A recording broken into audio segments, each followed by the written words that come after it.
Ducklemore was originally part of an extensive grouse shooting estate and is now owned by Inverclyde Council.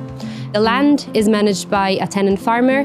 The peat condition is very degraded. It's been drained in the past and is actively eroding with hags and gullies and even bare peat.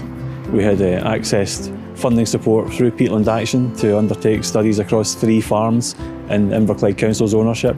Ducklemore was by far the largest area of those 3 farms in the council's ownership that had the potential for restoration. On Ducklemore, we will restore 800 hectares of peatland, and the project is expected to take 3 years, so it will end in March 2026. So it's important for Inverclyde Council to be doing this because we have ambitious plans to become net zero by 2045, and this is one of the key projects that we view that will help us get there, help us reduce our carbon emissions while also giving back to our community and giving back to nature. So the work we're doing here at Ducklemore predominantly is drain blocking. It's a multi-year contract. We're in the first year of that contract, and the majority of the work we're doing is blocking and zipping up artificial drains. McGowan's got involved in peatland restoration about 8 or 9 years ago, starting small on small-scale projects, just doing a few of them.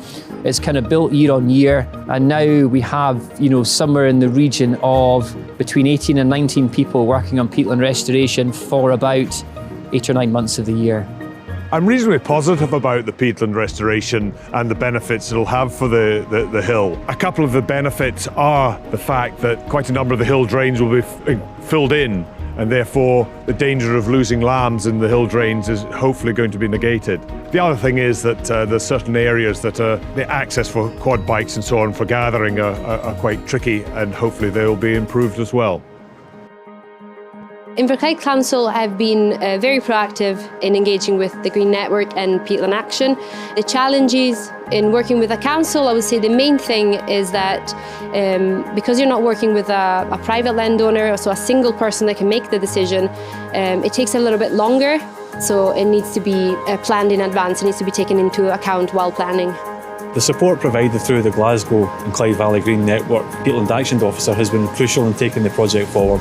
The council has access to technical and professional construction project resources within the council, but they don't have the experience of peatland restoration. So that expertise and that knowledge has really been crucial in taking the project to this stage. So my advice to other councils would definitely be to engage with NatureScot. It's definitely a worthwhile project to take on. It will help you towards achieving your net zero requirements, but also at the same time it's about giving back to our environment as well.